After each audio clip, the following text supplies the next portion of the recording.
రాష్ట్ర వ్యాప్తంగా కాకుండా భారతదేశానికి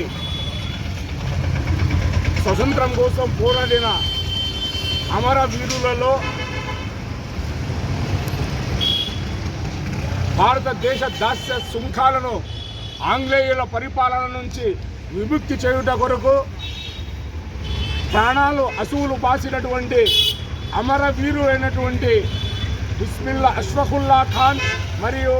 బిస్మిల్ రామ్ ప్రసాద్ గారి త్యాగ ఫలితమే ఈరోజు ఉర్దూ అకాడమీ ద్వారా ఉర్దూ అకాడమీ 50 సంవత్సరాలు పూర్తి చేసుకున్న సందర్భంగా రాష్ట్రంలో మన ఆంధ్రప్రదేశ్ ప్రభుత్వం ముఖ్యమంత్రి వర్యులు శ్రీ నారా చంద్రబాబు నాయుడు గారి నేతృత్వంలో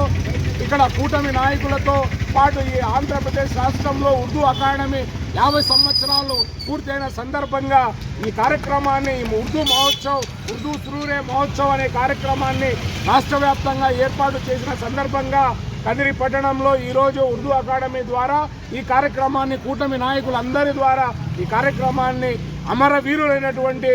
బిస్మిల్లా అష్ఫాకుల్లా ఖాన్ మరియు బిస్మిల్ రామ్ ప్రసాద్ గారి యొక్క జ్ఞాపకార్థంగా వారు చేసిన సేవలు ఈ దేశానికి భరతమాత దాస్య సుంకాలను ఛేదించడం కోసం అసువులు బాసిన అమరవీరులైనటువంటి బిస్మిల్లా అష్ఫాకుల్లా ఖాన్ మరియు రామ్ ప్రసాద్ బిస్మిల్ గారి యొక్క జ్ఞాపకార్థం ఈరోజు ఈ కార్యక్రమాన్ని ఇక్కడ నిర్వహించడం జరిగింది. వారి యుక్త వయసులో అంటే బిస్మిల్లా ఖాన్ గారు 27 సంవత్సరాల వయసులో, అదే బిస్మిల్ రామ్ ప్రసాద్ గారు 30 ఏళ్ల వయసులో, అంటే నవ యువకుల వాళ్ళు ఈ భారతదేశ స్వతంత్రం కోసం తన యవ్వనాన్ని, తన జీవితాన్ని, తన సర్వస్వాన్ని త్యాగం చేసిన అమరవీరులు ఈ అష్ఫాకుల్లా ఖాన్ మరియు బిస్మిల్ రామ్ ప్రసాద్ గారు. వారి జ్ఞాపకాలను మనము స్మరించుకుంటూ వారు చేసిన సేవలను చిరస్థాయిగా ఈ దేశంలో ఉండే ప్రతి ఒక్క పౌరుడు గుర్తుపెట్టుకొని వారి యొక్క వర్ధంతిని ఘనంగా నివాళులు అర్పించి అదేవిధంగా వారి చేసిన త్యాగాలను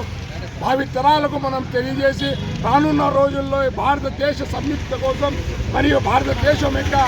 ఔన్నత్యం కోసం, భారతదేశ ప్రజాస్వామ్య లౌకిక దేశం కోసం మనం అందరం పోరాడాలని ఈ సందర్భంగా పిలుపునిస్తూ మరొక్క మారు అష్ఫాకుల్లా ఖాన్ అమర్ రహే,